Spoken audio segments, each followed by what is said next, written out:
ശ്രീരാമ രാമ ശ്രീരാമ രാമ ശ്രീരാമ രാമ ശ്രീരാമ ശ്രീരാമ രാമ ശ്രീരാമ രാമ ശ്രീരാമ രാമ ശ്രീരാമ.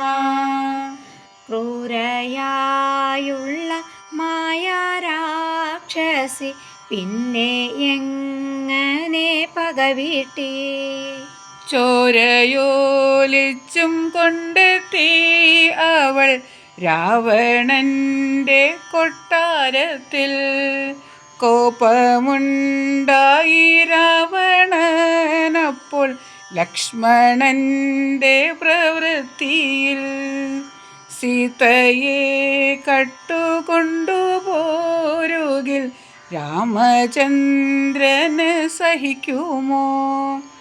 പിന്തുടർന്നെത്തും രാമനെ അപ്പോൾ സുഗമമാകും വധിക്കുവാൻ.